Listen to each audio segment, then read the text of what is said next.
ఆంధ్రప్రదేశ్లో ఎన్డీఏ కూటమి సంచలనం సృష్టించింది. తెలుగుదేశం పార్టీ స్థాపించిన తరువాత ఎన్నడూ చూడని విధంగా 135 ఎమ్మెల్యే సీట్లు, 16 ఎంపీ సీట్లు సాధించగా జనసేన పోటీ చేసిన 21 అసెంబ్లీ, 2 ఎంపీ స్థానాలు, బీజేపీ పోటీ చేసిన 8 అసెంబ్లీ సీట్లు, 3 ఎంపీ సీట్లు గెలుచుకునే దిశగా పయనిస్తూ ప్రపంచంలా ప్రజలు తీర్పు ఇచ్చారు.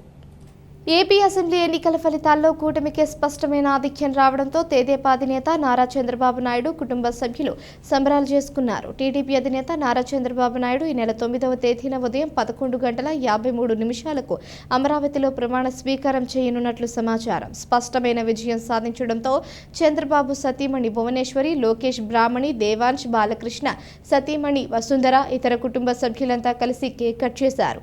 ఈ సందర్భంగా లోకేష్ తన తల్లి భువనేశ్వరిని ప్రేమగా ముద్దాడారు. చంద్రబాబు, భువనేశ్వరి దంపతులు విక్టరీ సింబల్ చూపిస్తూ ఫోటోలకు పోజులు ఇచ్చారు. ఇప్పటి వరకు వెల్లడైన ఫలితాల్లో తెదేపా 114 స్థానాల్లో విజయం సాధించింది.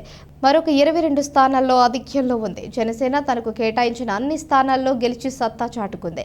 ఎన్డీఏ కూటమికి ఎగ్జిట్ పోల్స్ ఇచ్చిన దానికంటే మెరుగ్గా రాష్ట్రంలో చంద్రబాబుతో జతకట్టిన కూటమి విజయం సాధించింది. వైఎస్ఆర్ కాంగ్రెస్ పార్టీ కేవలం 10 సీట్లకు మాత్రమే పరిమితం కాగా జగన్ మాత్రం పులివెందులలో 50,000 పైచీలకు ఓట్ల మెజారిటీతో గెలుపొందారు. జగన్ ప్రభుత్వంలో మంత్రులుగా పనిచేసిన వారందరూ తుక్కు కింద ఓడిపోగా ఒక్క పెద్దిరెడ్డి రామచంద్రారెడ్డి మాత్రమే కేవలం 6,800 ఓట్ల మెజారిటీతో గెలుపొందారు. మంత్రుల వారసులు కూడా ఓటమి పాలయ్యారు.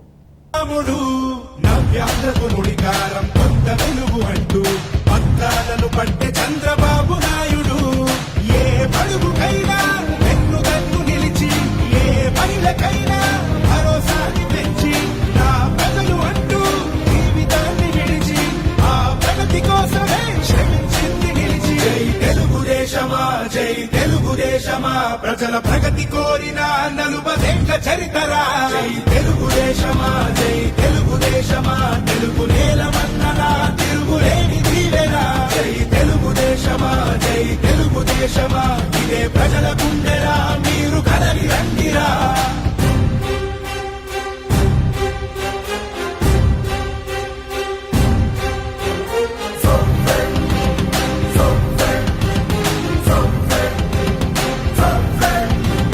రాజకీయవేత్తలనే సమాజానికిచ్చి ప్రజల బాగు చూడాలని కలలు కన్న పార్టీ.